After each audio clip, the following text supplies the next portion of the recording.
Mr. Dr. Benard Cankara, you are a researcher for political sciences, and the latest news is you are running for Uganda Parliament. Well, my name is Benard Cankara. I'm a PhD candidate at G.a.Z.U.A.W University, Kampala. It's also being collaboratively done with University of Ghana, Accra. The party who's in charge in Uganda for the last 20 years, you said? The party is in charge for the last 37 years, since 1986. The National Resistance Movement, which is the current political party in power, it first started as a one party at the time when they took over power from government. After a military coup? Yes, after the military coup. When they took power, they continued to exist as a movement, as a one-party rule, in other words. The role that China plays in East Africa? You see, there has been a general belief that China is entrenching in Africa, and the risk that is usually espoused by the West is that Africa risks becoming authoritarian. The collaboration between China and Africa has little or no impact on the democratic values. I think the question should be framed in a way that what kind of relationship can we develop between Europe and Africa?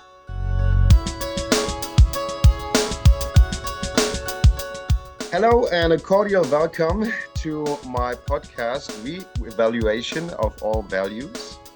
Today I have a special guest from Uganda, Benard Cankara, and as before, the contact was made by Jens, so I will take the conversation to you, Jens. Maybe you can open for us. I can do. Hello, Christoph. Hello, Benard. Nice to meet you. Pleasure. Hello, Benard. Mr. Dr. Benard Cankara, you are a researcher for political sciences. You have studies political sciences and working at University of Kampala. And you're also interested in doing politics on your own. And the latest news is I was hearing that you are running for Uganda Parliament. So we'd like to talk with you today about your researcher issues, about maybe a bit your biography, and also, of course, about your political ideas. Can you maybe at first elaborate on your experience in research and public policy analysis, particularly in your country and other East African countries? Thank you very much, Mr. Jens, and as well thank you, Christoph, for this wonderful invitation. I am honored to be here. It's a pleasure to always have an interaction with global audiences. Well, my name is Benard Cankara. I'm a PhD candidate at G.a.Z.U.A.W University, Kampala. It's also being collaboratively done with University of Ghana, Accra. So basically, I am an entrenched expert in African public policy, having practiced public policy within Uganda, regionally across the continent, but also internationally for the last about 5-6 years now. So I have entrenched understanding of public policy in Africa's context. Just like you've already hinted, is that I am, of course, running to become the Member of Parliament for Kilak South constituency. However, the elections is still about 18 months from now. But okay. At the moment, what we're doing is doing a consultative engagement with the communities to understand what is it that is actually dear to the communities. Well, so my experience is... Yeah, it is next year. The nominations are next year. Mm-hmm. Yeah, so at the moment, what we're doing is more of a consultative process, because the politics in Africa is slightly different from the way it is practiced in other continents, let's say Europe or even in Asia. But in Africa, our politics is more community-based. So we tend to really understand the problem in the communities, so then you can use that as a basis of your your manifesto per se, or even your development agenda, because our politics is not necessarily legislation. So I have really better understanding of public policy in the continent. In Uganda, I've practiced for more than 5 years now. So that is to the extent of my experience. Very good. Thanks for your explanations. Before talking especially about your plans for the candidature, maybe you can talk about 1 or 2 specific topics of your research that you have done.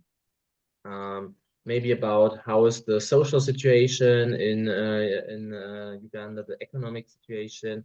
Last time we were talking also about climate protection. Maybe you can take a wide look on these topics, on these issues.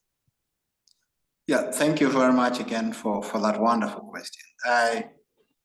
I've written a number of policy briefs within the East African region, and I can just pick a few that I've written.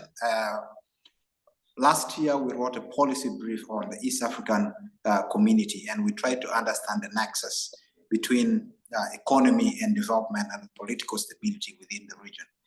And one of the things that we noted is that as much as the East African region is actually appears to be heading towards economic integration or even political federation, there are more questions beneath it. And one of the fundamental questions that we found out in that policy brief was that there is limited or lack of ideological alignment within the East African community states.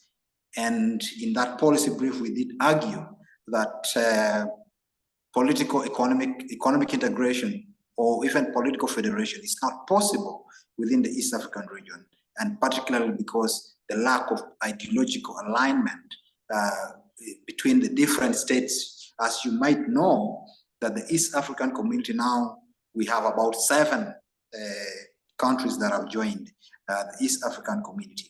But as we speak now, there is a lot of instability and incoherentness within the policy, and there is generally lack of cohesion within the East African communities.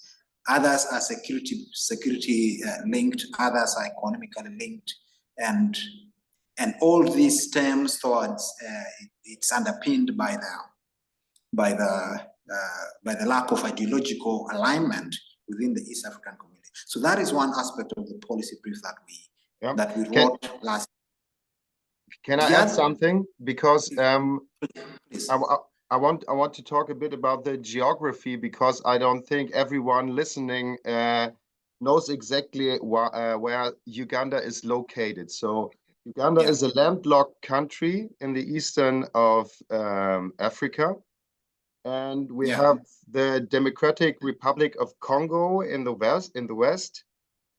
Yeah. And Kenya and Tanzania in the east and south. Yeah. And also Sudan in the north. Exactly. And to the south, we also have the smaller states of Rwanda and Burundi. Yeah. And these neighboring states are all part of the East African community. East African community, exactly. And this community consists of economic cooperation. Say that again? This East African community consists mostly of, very loud outside, economic collaboration. Absolutely, yes. These are countries that are tending towards the overall objective is to achieve political federation.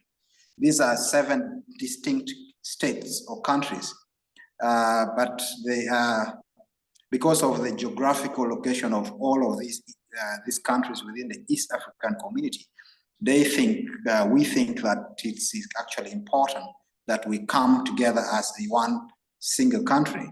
However, these have been taking a gradual process. The first East African community came at independence. That was between 1960 to 1963. That was when the first East African community was formed. at the time when Uganda, Kenya, and Tanzania, we were getting independence. However, that collapsed during in the 90s. But since then, new crop of leaders we've again come together, and of course, since then we've made significant progress. But of course, as you might know, it is not necessarily limited to economic integration. It is also political, and that is the overall objective of the East African community as a state. So yes, we collaborate. Yes, are you able to hear me? Now Okay. we can hear you. As the connection was away, maybe Benard, I will put off my camera now, and you will still hear me, and I will put my camera on always when I'm talking, but during the time you will talk, I will put it off, because then the Bandbreite, what is it in English? Transmission rate will be lower. Transmission rate will be much better, exactly. You were talking about the East African community. Maybe yes. You can repeat the last 20 seconds. Yes, I was just making an observation of what the East African community is. We are a group of 7 countries that collaborate closely on a number of issues. As much as it is largely for economic integration at the moment, it is also intended for political federation. However, we have not yet achieved political federation, and we are still trying to reconcile and develop policies that are a little bit coherent on a number of issues. As much as the trade volume has significantly increased within the region, we have not yet attained political federation. That might prove very difficult, as we had indicated in our policy brief that we wrote last year. And we noted that the lack of ideological alignment within the region tends to affect the way we look at things. If you may realize that Uganda, Kenya, and Tanzania historically are Anglophones by nature, but also we have countries like Rwanda that were initially not Anglophones. Yeah, we also have, if you might recall, before the World War. So, because of these ideological issues, political federation might be a little bit difficult to achieve at this point in time. But it's a good progress that we've made as a region. And significantly because of the trade that has gone high. However, the human resource movement within the region is still relatively low, but it's a good progress so far. Yeah. What would you say, which neighboring country is the closest to Uganda politically? Politically, we work closely with Kenya. We also work closely with Tanzania. Mm-hmm. But of course, generally Uganda has been at the center of political relations with almost all the neighboring countries. Although in many cases we face challenges with we face challenges with Rwanda. We're also struggling with Democratic Republic of Congo because of the conflict in the eastern DRC Congo. Yep. But ultimately, Uganda is in a position that collaborate closely with almost all the political with almost all the countries. We do collaborate closely. Okay, Jens, you had another question, I think? Of course, I have even several questions, but directly to your talk about the East African community. There is also the African Union. So how is the East African Union working together with the African Union as a whole? How do you see the European Union, and how would you compare these three? When we speak about the African Union, we must recall historically the symbol or what led to the creation of the African Union. If you might recall, in in the 1960s, at independence, the African Union was actually a coalition that was formed by Joseph Kwame Nkrumah that was formed towards liberation of Africa from the colonization. Yeah, and so to date, we see the African Union evolving into a more powerful and strengthened institutions.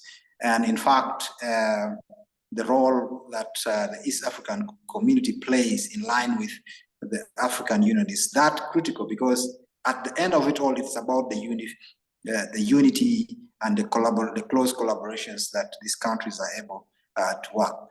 At the moment, if you, in the current status as it is, if you may realize that His Excellency Raila Odinga, who has been the Prime Minister of the Republic of Kenya, and he has also been a five-time presidential candidate for the Republic of Kenya. He's actually the front runner to becoming the chairperson for the African Union, and so okay. it's a good position that the East African Union work closely with the African Union. If you might also know that the African Union headquarters is actually located within the East African region in Ethiopia. Yeah, in Eastern. I didn't know that. No. The headquarters for African Union is located in the Eastern Africa, and it's in Addis Ababa in Ethiopia. And so yes, the close collaborations within the East African community gives a strong advantage into the negotiations within the East African community. Okay, very interesting. I would have two questions. First of all, I was hearing that Kenya is more capitalistic, and I guess Uganda is a bit more socialist. Is that correct? Second question would be, let's talk about your personal candidature. Which political party do you belong? And what are your personal visions for your country? What are my personal what? Your visions, your personal ideas for improving policy in your country. Thank you very much. Let me start by responding to the question of my political party. About 15 years ago, I was a member of the Democratic Party, and the nature of our democracy has made it very difficult for political parties to strive. And because of that challenges that many political parties have been facing, my president then crossed from Democratic Party, not directly but indirectly crossed from Democratic Party to the current political party in power, and that is National Resistance Movement. And so because of that, I felt there has been lack of coherence within the ideological alignment within the political parties.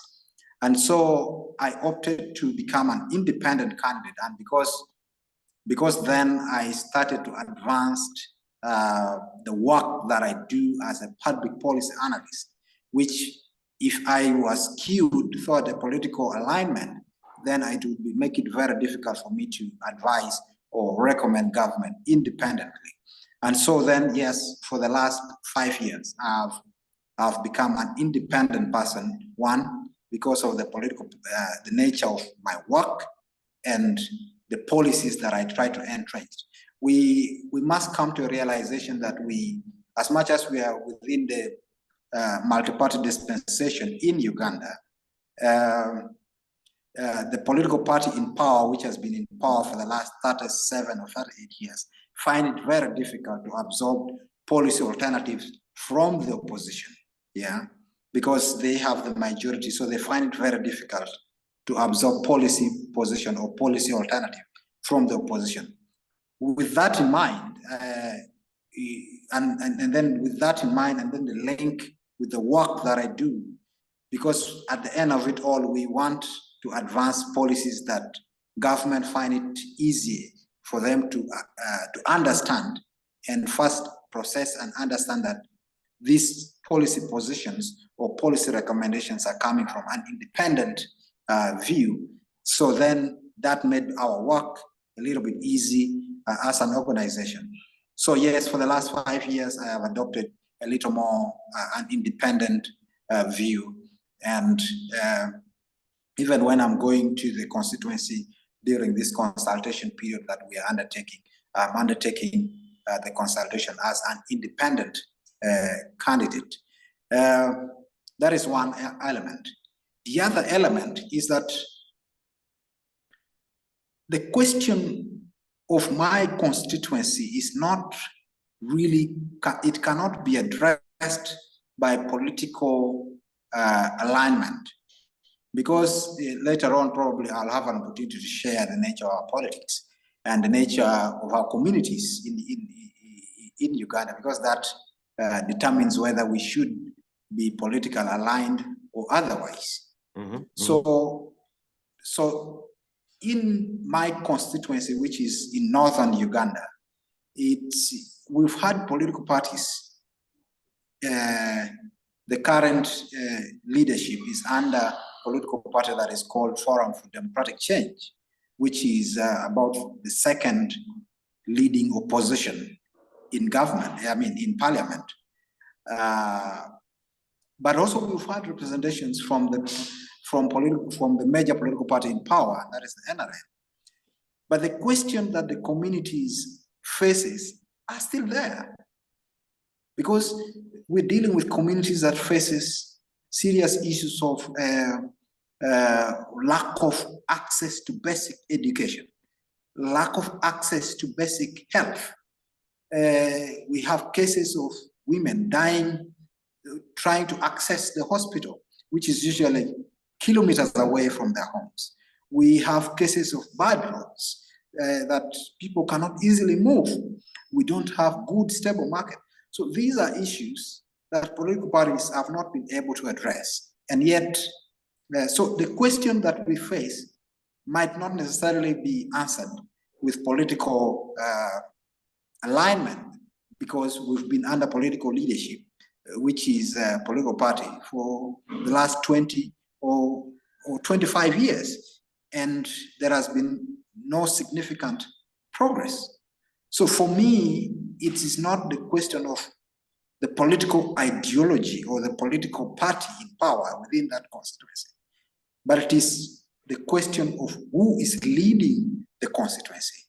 What kind of leadership is being exhibited within the constituency? So it is, for me, it's not the question of what political party is required, but is what kind of leadership is needed. Okay. So you are a completely independent candidate. Yes, I am running as independent candidate. I'm running as independent candidate, and yeah, I am running as independent candidate. And in the past, you have been in the Democratic Party of Uganda. Yes, about 15 years ago, I was in the university politics, where I ran as the guild president of Chambogo University. And at that time, I ran as a member of the Democratic Party. But since then, I decided to be a little bit more independent, because the current president of the Democratic Party decided to cross and serve within another political party in government. So I don't know, that kind of creates more of a contradiction in terms of the question of political ideology. Left or right, and then it's the same. Absolutely, absolutely. Yeah. In that context, yes. That's something we are seeing in Germany and Europe as well, I have to say. Yeah. So because of that, I felt I am not so much prepared to take that kind of a decision. And so I said, okay, I think it's better that I serve independently and then advance my views or advance the policies that we process as an organization. And independently, that can make a contribution as well. Very cool. All right. Yes, Christoph, you have maybe some questions. I would have only a few. Yeah, I would assess this question a little further. And the party who's in charge in Uganda for the last 20 years, you said, is the party is in charge for the last 37 years. 37 years. 37, 38, since 1986. And this is called the National Party. So how would you briefly describe the differences between these parties, the Democratic and the National Party? I wanted to ask the same thing. You see, the National Resistance Movement, which is the current political party in power, it first started as a one party at the time when they took over power from government by gun. So it was not through a democratic. After a military coup. Yes, after the military coup, they took power as when they took power, they continued to exist as a movement, as a one-party rule, in other words. Okay, so they advanced element of issues to do with patriotism. They advanced elements to do with Pan-Africanism. The truth is, almost all political parties in Uganda are not ideologically entrenched. Yeah, they tend to adopt a certain position that are a little bit common in nature. Because when you talk about patriotism, when you talk about democracy and rule of law, when you talk about Pan-Africanism, these are ideologies, or these are ideological positions that seems to cut across. So the question now that is within these political parties is to the extent to which they practice them. So for example, the current political party in power, which is the National Resistance Movement, advances strongly on issues of democracy. So, but if you want to understand what kind of democracy they actually mean, then you look at how they practice those democracies. Yeah. How they practice them is where the question is. You find that they have been under one party chairman for the last 37, 38 years. That's not very democratic, So if you want to question the kind of democratic values they expose, then you need to look at how they practice them.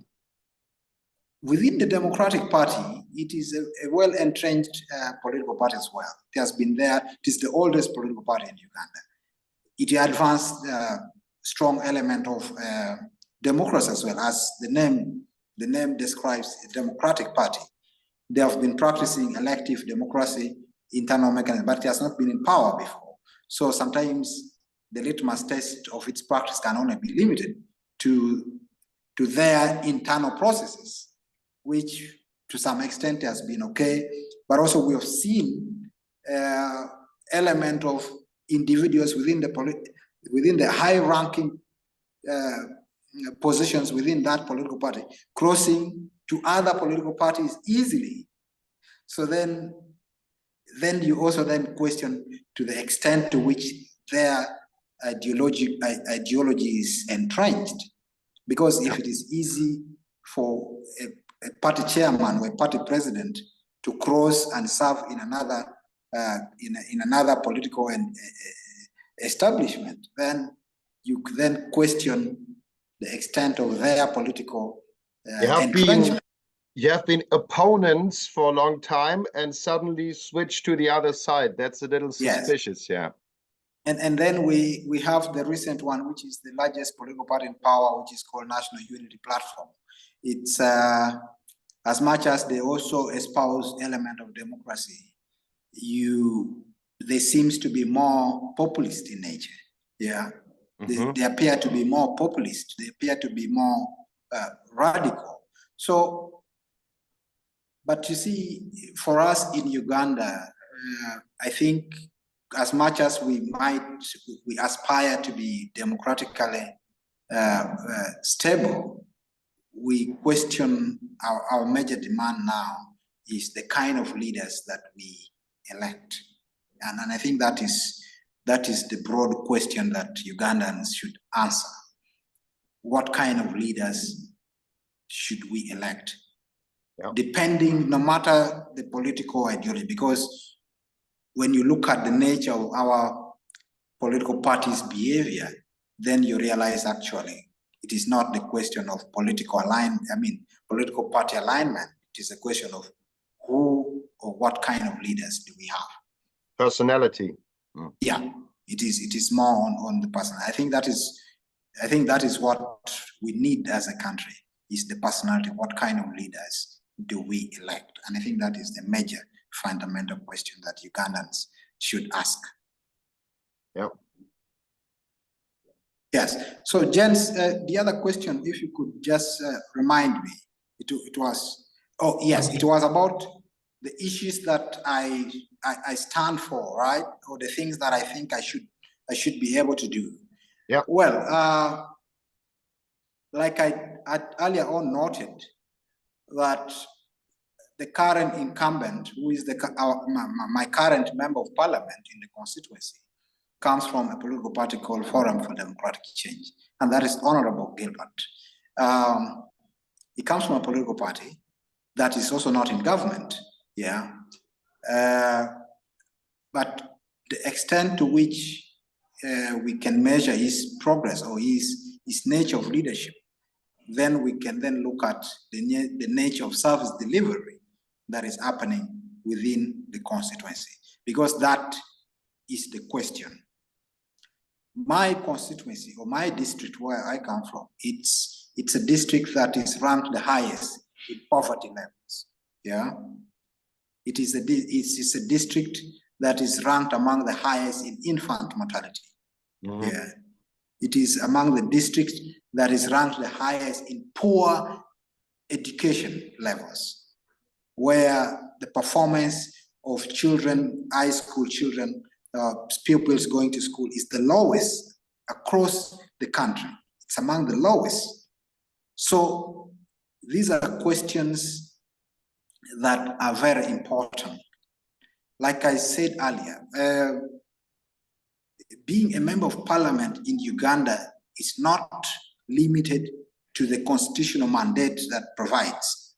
Because when you look at the 1995 Constitution of Uganda, Article 79 provides about three, four roles of a member of parliament, and that is legislation, yeah, budgeting and appropriation, and oversight role, yeah. So those are three major fundamental roles of a member of parliament.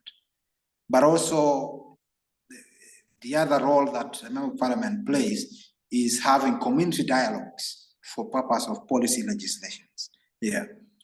But the inherent role of a member of parliament is to see that as much as these are the four roles of a member of parliament, you must see development. So if government is not able to provide, which usually government might be limited to provide all the services, yeah, a role, more of an inherent role of a member of parliament is to see that where government is sought or where government is not able to provide, the member of parliament should have the capacity and the network and the collaborations and the ability to meet some of these needs that where government is not able to provide. Yeah. So for me, as a running candidate in my constituency, I want to see these things. I want to see a turnaround of these things. I want to see a turnaround in the question of health within my community, because we have cases of mothers dying on the road. Mothers are not able to access medical. Mothers are not able to access clean water, yeah, which is a fundamental health issue. You find young children, infant mortality rate, it's extremely high, because even in the whole of the district, which has a very huge population, we don't have a good hospital, for example. Yeah. The youth, the level of unemployment is extremely high. So the youth don't even have what to do within the constituencies. So the unemployment is extremely high. So I am that candidate who aspires to see a turnaround on some of these things. Sort of, I want to offer a directional leadership. Some of these things I want them to be written as a development agenda, and we should be very intentional about what is it that we need to do as a constituency. So I want to see the level of education, for example, in primary, secondary, and a university improves within the constituencies. I aspire to see that access to clean water goes high. I aspire to see where the youth and the communities that partake in agricultural practices get value for their agriculture, for their farming activities. If there is no value for money, if there is no value for the work that you're doing, then we cannot transform the community. So I aspire to see a turnaround on this. Later on in your time, you can find out what it is about Kelak South or Amoro district. So then you can see the issues that I'm talking about. They are available online. Yeah. Okay. So the district. I aspire to see a turnaround on some of those things. Yeah. So your district is more a rural area. Yeah, it's largely rural. It's largely rural. It's not an urban. It's not an urban constituency. It's a rural constituency. Yeah. So what are your strategies to better these calamities in the future? Well, the things that I think we can do are, others are short-term in nature, others are long-term, others are medium-term, and others are long-term. Like I initially said that I am trying to, during the consultation period that we are undertaking, we want to develop what we call a Kelak South development agenda that will clearly stipulate when it is come to health, what is it that we should do? When it comes to education, what is it that we should do? When it comes to sports and entertainment, what is it that we should do? When it comes to development, farming, what is it that we should do? So this development agenda that is being developed as a process of my consultation period will provide guidance on what is it that we can achieve in the medium term, in the short term, in the medium term, and in the long term. I intend to be a member of parliament for 10 years. And I think within the 10 years, I will have provided directional leadership on most of these things. Yeah. So one clear strategy that I am adopting if I'm entrusted at some point is to see that government is held accountable. Yeah. We need to ensure that high level of accountability, that resources that are allocated to the constituency must be used for the intended purposes. What has been happening is that there has been high level of corruption. Government appropriate resources. Government appropriate resources, and those resources are corrupted before even they reach the local people at the grassroots. Exactly. So my clear strategy, one strategy is that to ensure that there is high level of accountability, and that includes elimination of corruption. And that means that whatever resources that government allocates or that parliament allocates to the district reaches the community. Yeah. And within the accountability is also going to be element of responsible leadership. If you are a leader within the constituency, whether you're a local council representative, whether you're a youth council representative, as long as you're entrusted to serve as a leader within the constituency, you must undertake your responsibility and take them seriously. And these are things that I will not go back to them. This will be clear, and we will have a clear mechanism. We'll work with government and the authorities to ensure that some of these issues are implemented. And where the authorities are also compromised, we will find options and other authority agencies to make sure that those that are responsible to office to see that, for example, the institutions like police, like the IGG or the inspector of government, these are institutions that are in place to ensure that people or leaders act accordingly. So that is one clear strategy that we're going to do to make sure that the resources allocated actually reaches the final destination. And the other, which is also which most of our local leaders lack, is that Uganda has high population, so not at any one particular point that government will be able to provide enough. Government will always provide to the extent that they're able to, because if you probably read is that we only collect about 13% in revenue to our GDP annually. We want to collect in revenue, we want to collect 13 to 14% annually. So which means government resource basket is actually very low. So the other element of my strategy is to be able to collaborate internationally to see that my constituency is able to go into partnerships with a number of organizations and philanthropies around the world to see that we can implement some of the aspects where government is not able to provide. Uganda's law allows for public-private partnerships. So if where government is not able to provide, the law allows that we can work with other people outside to be able to implement what we have set out to do. And so I believe that with the network and the friends that I've developed across the world will be very critical, especially in partnering and providing where government is not able to. And that is where most of our leaders lack. Our leaders are largely local leaders. So they are leaders that are working at a national level, but they want to do it in a small way. They don't think outside the box. The world has grown. The world is so big. If you are a leader that is not able to collaborate and work closely with the global community, then you can't deliver services to your people effectively. And I think I will not be that leader. Okay, I think Jens wants to say something to this topic. And I guess Christoph also. So first, according to your last things, how would this global partnership look like? For example, when it comes to Europe, when it comes maybe to our country, Germany, how could a cooperation between Uganda and Germany look like? My second question after this would also be the name Bobi Wine. He's an opposition politician that I have read several times this name in German newspapers.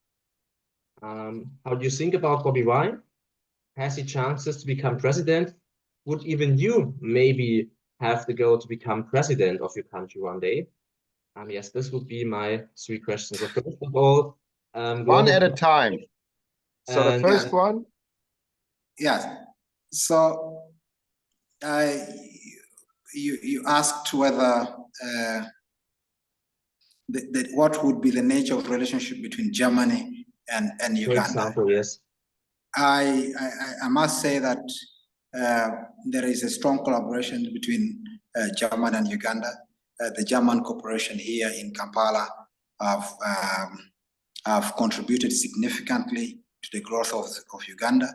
If you know, there is an organization called G.a.Z.U.A.W. So G.a.Z.U.A.W plays significantly in Uganda's economy and have contributed immensely. I am very optimistic of the relationship between Germany and Uganda, both at national level, but also at corporation level, where organizations and institutions are able to collaborate and work together. So I am very optimistic. The question that is before us as leaders, both German leaders and Ugandan leaders, is that how do we grow this, how do we nurture this relationship? How do we develop more trust? How do we develop more collaboration? How do we participate? There are a number of areas that we can collaborate in. So these are areas that there are a number of areas that I think that leaders between Uganda and Germany should continuously aim at, and that is mutual growth, mutual respect, and and so that we strengthen these relationships. Yeah, Uganda has been an open country in one way or the other. Of course, we have our political challenges as a country because of different varied cultures and beliefs. But Uganda is one country that has been very hospitable. If you might realize that we are among the most hospitable country across the world, among them. Yeah, so we remain open. The conversations will remain open. The question before us is, how do we continuously work towards this mutual respect, mutual growth, and mutual collaboration? I think that is something that both countries are committed to do, and we will continue to do. Yeah, so when you asked me what are the chances of Bobi Wine becoming the president of Uganda, as it is, of course, our democracy is very challenging. We are a very small democracy, and we're still growing. Bobi Wine, like any other Ugandan, stand a chance to become president of Uganda, but it depends on, like I said, the question of personality. He came up as a young leader. He came up last in the previous election. He was just, I think, 37 years. He did rally a number of young people to support his initiatives. And so he stand a chance. The only question is to him, how is he able to evolve and grow as an individual? Because as much as we've been under the leadership of His Excellency President Museveni for the last 37 or 38 years, it's not going to last forever.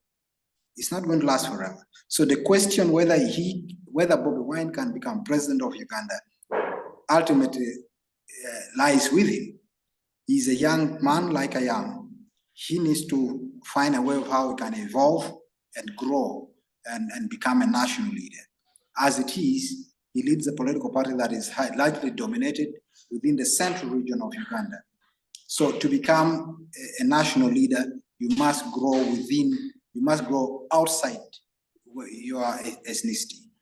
He has largely focused, he's entrenched within the ethnicity where he belongs, which is Buganda, which continues to hinder his evolvement or growth to becoming a national leader. And that is his limitation. And if he can progressively work towards that, he stands a high chance. Because our democracy, as much as it is small with its challenges, it's a growing democracy. And him being a young person, if he grows as an individual to become a national leader where he can appeal to areas like in the northern part of the country, to the eastern part of the country, or to the northwestern part of the country, then he stands a high chance. But the question to him is, he needs to grow out of his ethnicity. If he doesn't grow out of his ethnicity, that will become very challenging, because the other communities will continue to look at him as a leader from a certain ethnic group, which limits his chances of becoming the president of Uganda. So the question is up to him. I believe he has the potential. It's just a matter of time and giving himself an ample time to grow, learn, and improve, both politically and also in terms of his leadership. Of course, for me as a person, the journey is still far. We need to first climb the first challenge that is before us. I think I am in the process of my growth. I cannot limit the extent to which I will grow, but I am very committed to achieving the most challenge that is before me now, because it's part of my growth, and I want to see that come to reality, and that is my commitment at the moment. Yes, very interesting. Thank you. Christoph, do you have any more questions? Yes. Firstly, I want to say to be a completely free candidate without a party is surely more difficult to be elected. Oh. Yes, it is true. It is not very difficult. The largest proportion of the current member of parliament is actually dominated. The second largest is independent candidates. Okay, Yeah. so there are many people. Yeah, so you have the political party in power, which has the majority numbers in parliament, followed by independent member of parliament. And then the third category is the current political party for Bobi Wine, which is a National Unity Platform. So they're the third. So there is a high percentage. If you're an independent, many people get elected on independent ticket. Many people get elected on independent ticket. Okay, so this is a difference between Germany and Uganda, because in Germany there are not so many independent people in the parliament. Yeah, all right. Yes. Well, like I said, when you have a political party that has been in power for 38 years, there is the political dynamics changes. Because even when you are in a certain political party, which is not, it's not actually taking power, then you get stuck. Yeah, you get stuck. So there is, the political dynamics has changed because the current political party in power has stayed there for quite some time. And so many people tend to develop an independent view because some of them want their views to be heard. Some of them, as much as they don't want to associate with government or the political party in power, there is a way that you find it easier to advance your aspiration as a leader, as an independent candidate, as opposed to when you are a political party, especially in the opposition. Yeah, and all the opposition parties that have been existed for the last 30 years had no chance to get on the top. So there was this development of many independent persons. Exactly. Exactly. My other question would be, there are new turmoils in the Democratic Republic of Congo, as I've heard.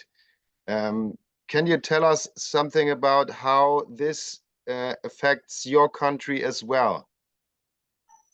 Well, the conflict that happens in the eastern side of the Democratic Republic of Congo, which is our western, and this is very close to your borders as well. Yeah, very close. Yeah. So this is a conflict that has historically been there for quite some time. Yeah. Yep. It's Democratic Republic of Congo it's one of the richest country in Africa. It's actually considered among the third richest in terms of natural resource. Yeah. Yes. And because of that endowment with their natural resources, it has attracted a lot of interest globally. And that has led to emergence of a number of, for lack of a better word, I can call them warlords. Yeah. There are so many units. The current statistics indicates that there are over 132 different units that are fighting within the Eastern Democratic Republic of Congo. And so it's because of the endowment that has created a lot of risk and a lot of conflict within that region. The other element, which is also linked to the Republic of Rwanda, is that if you recall the genocide that happened in Rwanda in 1994, the then communities that were in power decided to cross over to seek to cross over to Democratic Republic of Congo. As refugees. So there is a lot, yeah, as refugees. But that is one element. The other element is that some of them, because of the geographical boundaries, the colonial geographical boundaries, separated them to remain that side as much as they speak the language in Rwanda, but the geographical boundaries splitted them the other side of DRC Congo.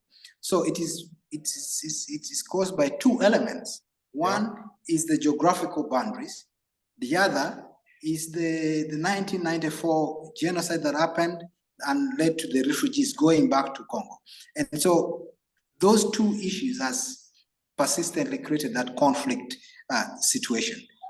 In the eastern DRC Congo, we have a rebel group called M23. M23 has been terrorizing the region since time immemorial. In Kampala, not so long ago, they have always committed atrocities. They have done bombings in Kampala, and oftentimes we've had government of Uganda crossing over to Congo to pursue them as M23 rebels. So it's a big burden to us in terms of resource, in terms of mutual growth or trade and mutual collaboration. So it's a big burden to us.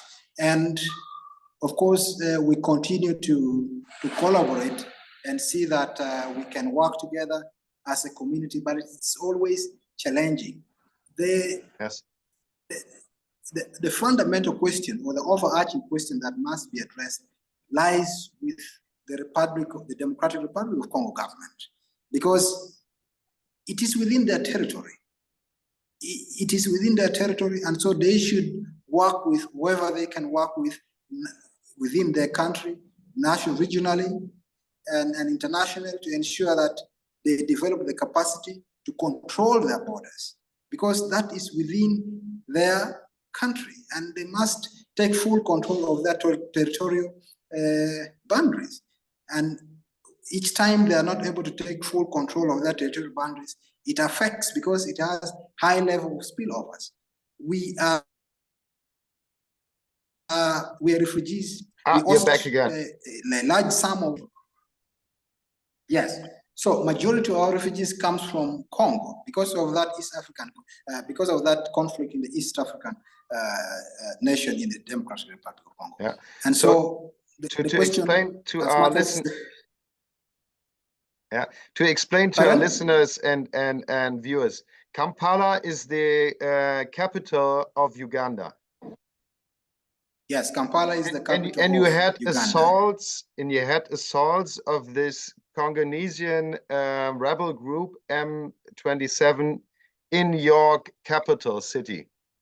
Yes, they have committed terrorist attack here in Kampala, not once, not twice, many times. Yeah. Yeah. We have committed those atrocities here in Kampala, not once, not twice, many times. One big problem I see in this Congo theme is that the resources seem to be located mostly in the west of the country and the east of the country. In the east of the country. And the capital city is in the very west. And between this lies a very big part of the land, which is sparsely exactly. There are a very few people living in the middle. And so this is like two sections that are not very unified. Exactly. I think your perspective is absolutely right. So that is the question, but ultimately the government in Kinshasa needs to take full control of that territorial border, because the buck stops with them. The rest of the players can only contribute, can only advise, can only give support, but the buck stops with Kinshasa government. Yeah, it would be very important for the rest of the region if Congo would be more stable in the future. I think that stability will come. If you remember, Congo is one of the latest countries that have joined the East African community. And once you become a member of the East African community, it means that conflict is now happening in the center of the region, yeah, in terms of the cooperation. So it's now happening in the center of the region. And I think at a regional level, there is going to be more influence, and there is going to be more negotiations to see that the conflict is resolved. Yeah, there has been attempts both in terms of peace talk, but also by forceful means many times. But I think because now the DRC has become a member of the East African community, it is just a matter of time before that conflict is resolved. That would be good. Yes. Jens, Absolutely. do you have some topics? Because I don't want to take over the. You can take over it. I would have maybe one or two last questions for the finish, but if you have directly to this topic, I would give the word first to Christoph. Yeah, I would want to move to the eastern part. So I think one problem of Uganda is not having a coastline. To be landlocked is always a problem in terms of international trade. Can you elaborate on this topic? Are there plans in this direction or concrete collaborations with Tanzania or Kenya? We have been highly disadvantaged because of us being a landlocked country. That's correct. A number of things we've been largely affected. When you look at the cost, our economy, we spend a lot. The cost drivers are high because we have to rely on importation, which is many kilometers away to reach Kampala.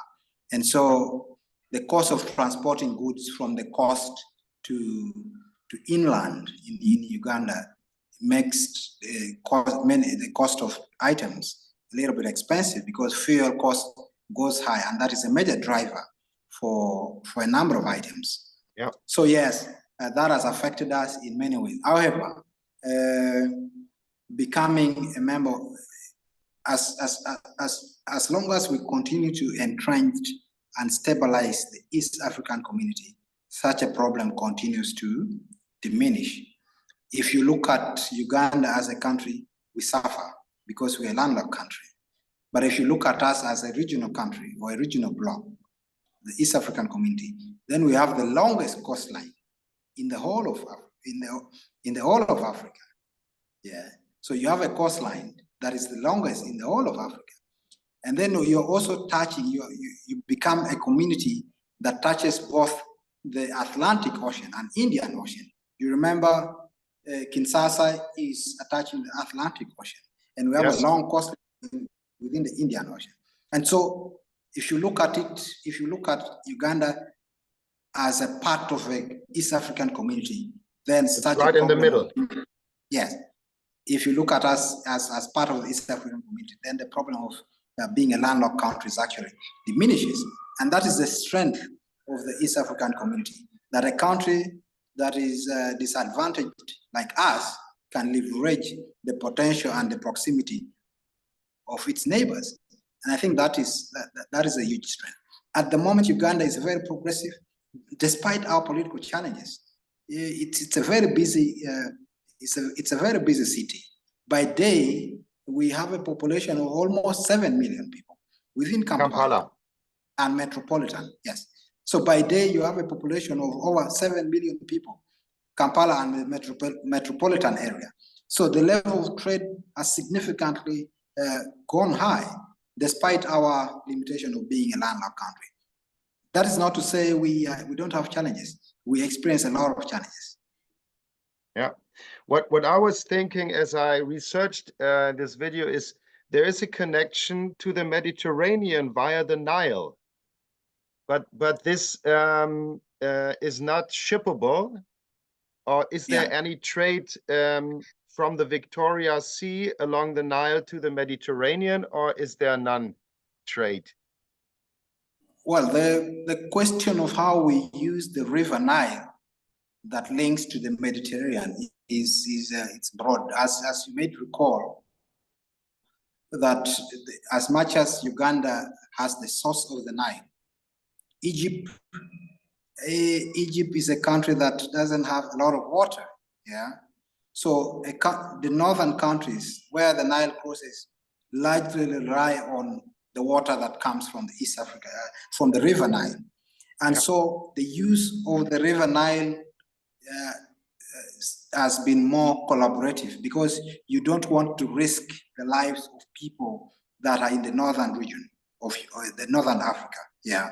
So we as a continent, we've progressively adopted more of being collaborative and cautious way of using the River Nile. No much trade has been done on the Nile, but we continue to use the Nile to generate electricity power. So in most of these countries, we use the Nile to generate electricity, which is a clean energy. So we use that to generate electricity, but also we use it largely as a tourist attraction. That is majorly the economic activities that we use with the Nile, because we need to be cautious, because it is the life of other people, especially in the northern Africa, is so much dependent on what we do on the Nile for us here in the global south. Yeah. Especially Egypt is highly abhängig, dependent on the Nile, yes. Yeah, it is highly dependent on the Nile. And so when you're a country like Uganda, that you're so blessed with Lake Victoria, and you experience 2 seasons of rainfall, the weather is so humid, you don't want to stress a lifeline for a certain country that much. So I think that is happening across the long, even when you go northwards in all these countries that the River Nile passes, there is a cautious way of using the Nile so that we don't compromise the life of other people. Yeah. Last question would be the role that China plays in East Africa. As I've heard, there are many endeavors of China to set trade posts in East Africa and also to get resources from there. What are your experiences with collaboration with Chinese government or firms? Thank you very much, Christoph, for that wonderful question. You see, there has been a general belief that China is entrenching in Africa, and the risk that is usually espoused by the West is that Africa risks becoming authoritarian or authoritarian in nature. That has been largely the risk and the sentiment that comes along with Africa or Africa relationship with China. However, a recent study that has been undertaken by Afrobarometer, which is a think tank here in Africa, indicated that the collaboration between China and Africa has little or no impact on the democratic values. Because when you look at the current beliefs among especially the Africans, especially in the global south, they continue to believe that there must be a strong element of democracy. They must be involved in the decision making and in the policies. They continue to believe that there is no need for one party rule or one presidency. They believe in transition of leaders across different levels. And so the general belief of Africans has not shifted. Africans continue to believe strongly on democratic values. Okay. And so that worry has been shot down by the recent study that has been done by Afrobarometer, which is actually funded by a US company. I think it's either funded by Melinda Gates Foundation. I'm not so sure where they get their funding from. Mm-hmm. But the recent study indicated that the African values and beliefs on democracies remain entrenched and cannot be changed by the relationship with China. So then we ask, what is the influence on China? Other influence on China, other influence of China-Africa relationship. So largely it's economic. China has evolved into that country that wants to trade significantly with Africa. And to be able to trade effectively with Africa, they have to empower African nations. And one way to empower African nations and to cause development in the African nations is to have the infrastructures in place. And that is why they continue to invest or support in the development of infrastructure in Africa. The roads are being constructed. And roads and train rails. Roads, trains, rails, sports like sports and entertainment stadiums are being constructed by Chinese. They are continuing to building hydroelectricity power. So that infrastructural capital investment is one way empowering the African population. So then they are able to trade effectively with Africa, because they know that once African capacity is improved, then China stands to benefit as a trade partner.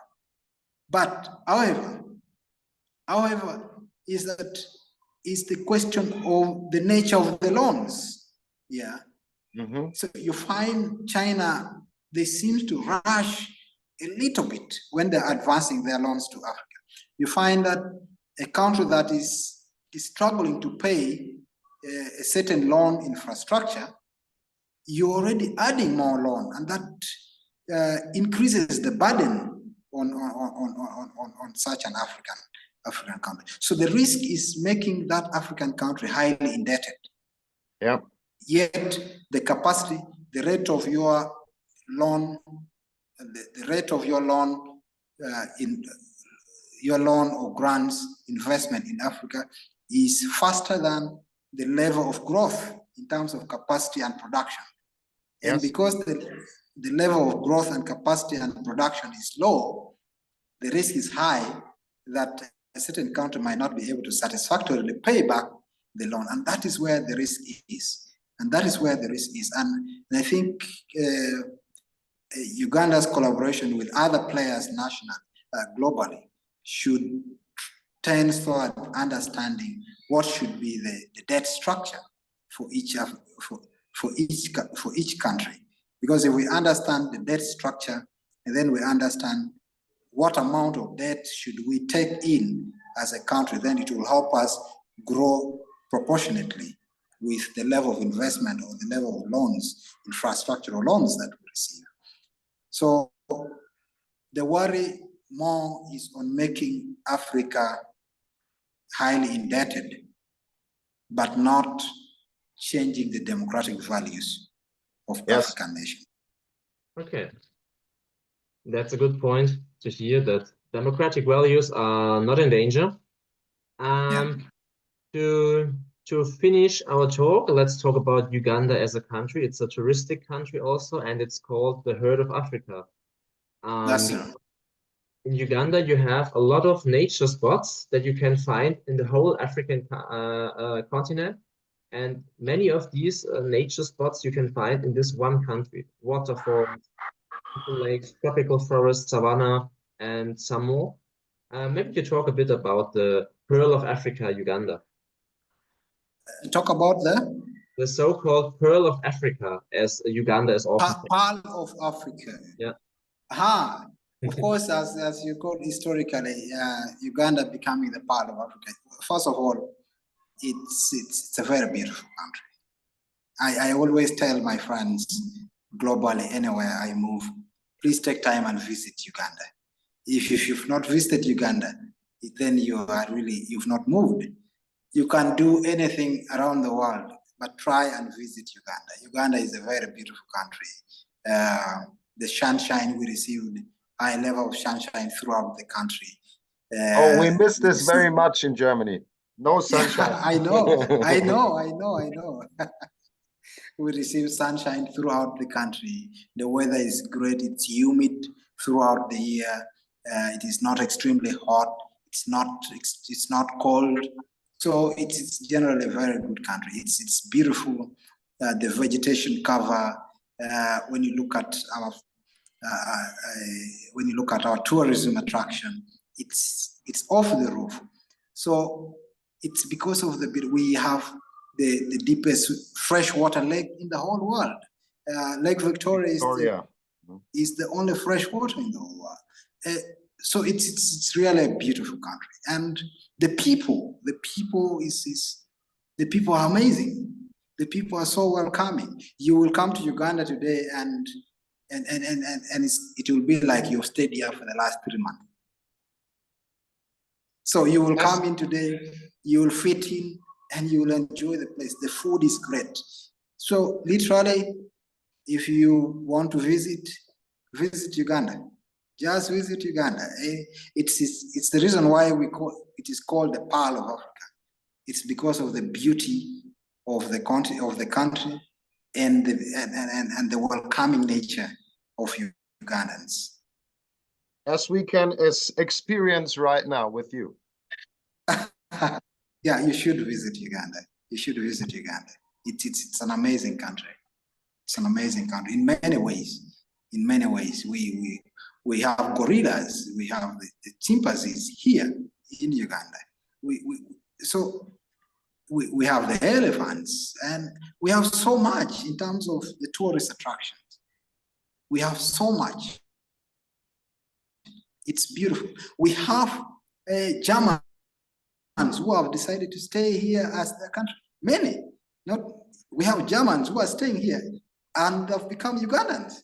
So it's a great country. If you have not visited Uganda, forget the politics. Of course, we have our problem as a country politically, but as a country, as a people, it's really a great country. Notwithstanding the political issues that we suffer, it's a great country. I would have one last point, one last question. Now people are watching this video, I guess, in Uganda and also in Germany, and maybe even in other countries will watch this YouTube video. If they watch you and say, oh, this cool guy, I want to support him. I want him becoming a member of parliament in Uganda. How can people support you? Maybe in Uganda, maybe also here in Germany. How can we support you? I am very happy. The major challenge in Uganda's politics is that it's highly commercialized. It's highly commercialized. It's because of the weaknesses within our democracies. And so our elections are quite expensive. When you look at our ranking in terms of the expenses that Uganda incur vis-a-vis a country like Germany, then you may realize that Uganda is actually more expensive to become a member of parliament or become a president, because like America, because our politics is highly commercialized. So young people like I am struggles to get into leadership because of the cost that comes with standing for an elective position. So young people find it very difficult to go into elective position because it's expensive. It's damn expensive. So I am open to support. I think the best way is to send me an email, direct email first. We have a website that is under development, which will have a page for Fund Me. And we are also going to launch a GoFund page soon. We're also going to run a website where people can donate and support this initiative. It's a good cause. We're going to have 100% level of accountability for every funds that we receive throughout our campaign period. So we continue to receive, but the best option is to first send me an email, which is at benard.cankara@gmail.com. That is Benard. I will put all those links in the descriptions below so that every listener can contact you. So the best option is to send me an email. Then we can understand the nature of the funding. We also don't want to commit crime in the process of soliciting for support. So we want it to be as authentic as possible, to support me as a candidate, but also support the donors and the funders that are going to be supporting me. So yeah, the best option is to first send an email, and then we can see how you can support us or support our campaign within the legal framework that is available, both within Uganda and also international legal framework that is available, so that everyone is safe. Yeah, I think this is important too, because there are many people worrying about such things, sending money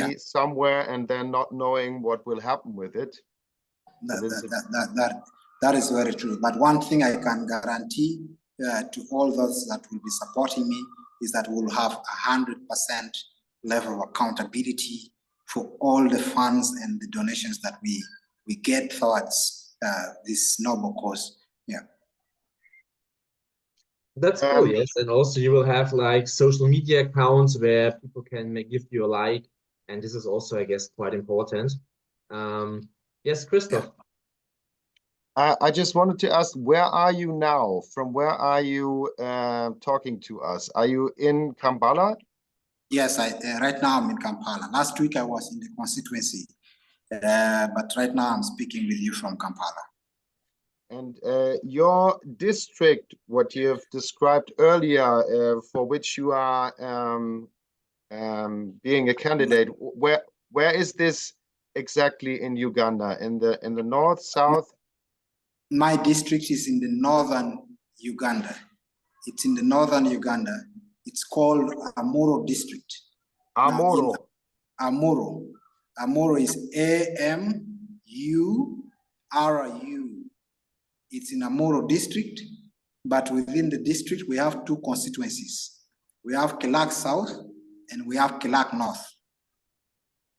Okay. So I am running, I'm doing my consultation, and I will subsequently become a nominated candidate for Kelak South constituency. It's in the northern part of the country. I have just looked. Okay. Yeah. I will look this up later. I'm not that familiar with Africa, but yes. I have already sent you a link via email, Christoph, for the Wikipedia article of the Amuro district. Oh, so very nice. Thank you. Put it into the show notes, of course. All right. Okay. From my side, I don't know.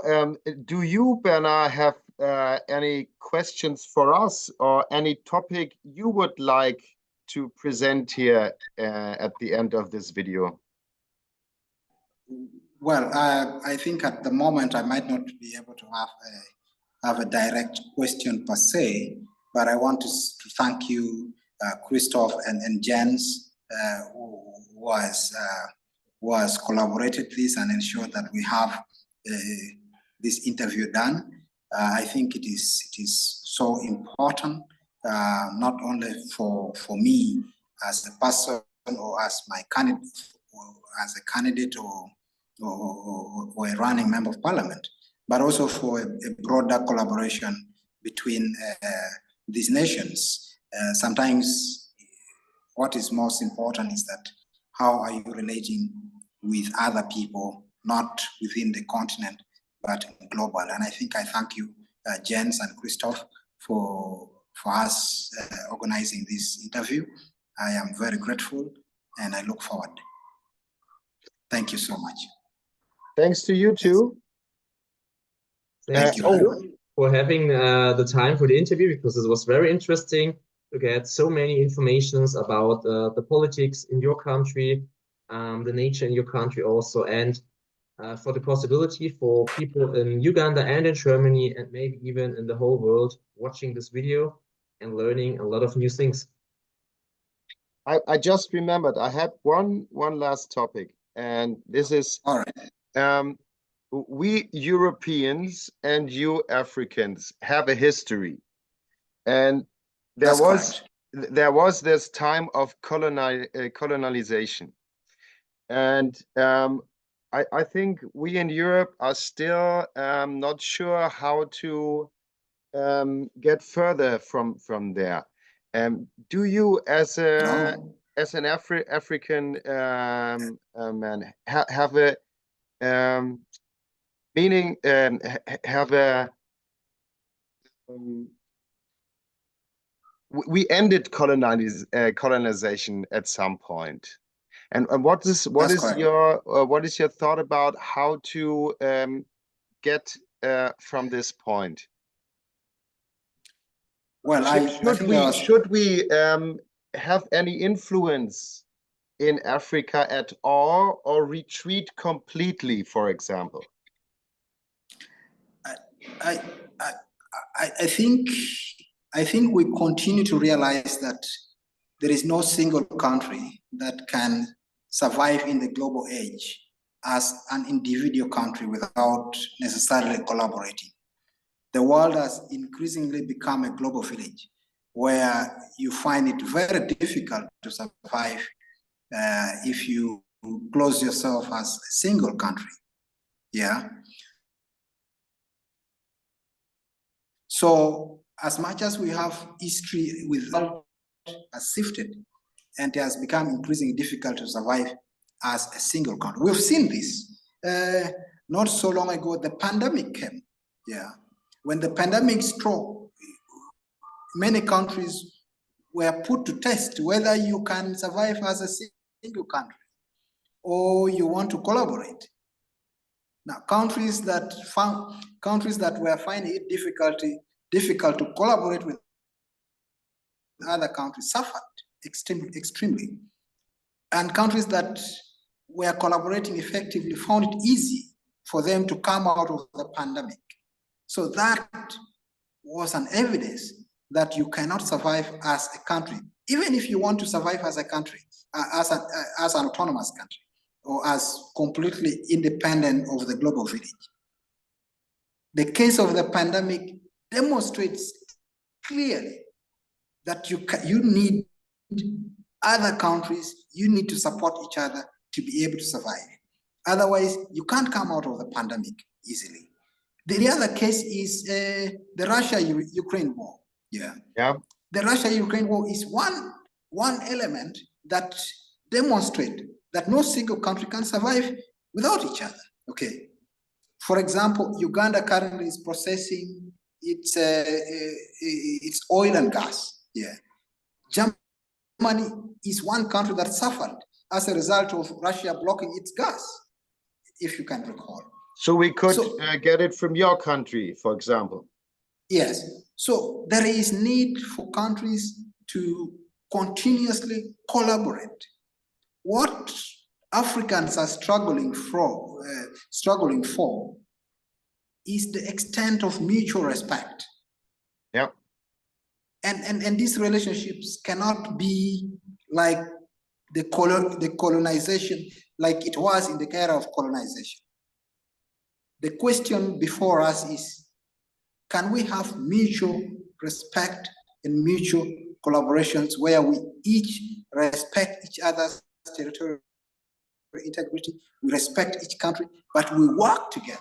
Because the world increasingly informs us that you cannot work without supporting or collaborating with one another. So I think the question whether Europe should influence in Africa or otherwise, that is not the right question, the right way of framing the question now. Okay. I think the question should be framed in a way that what kind of relationship can we develop between Europe and Africa?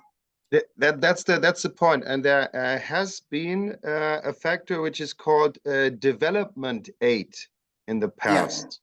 Now, I personally think this is not a collaboration on the same level. Yeah, that's correct. Giving nice things without getting back, so it's not a real collaboration. That's correct. You're absolutely right, Christoph. We struggle with aid. I think aid have served their purpose up to some extent. Yeah. They have served their purpose up to extent, but we should have grown past the aid, so then we can focus on capacity, and that is why Europe seems to think that China is becoming too entrenched, because maybe China have mastered and they have identified what Africa really needs and what Africa have been yearning for.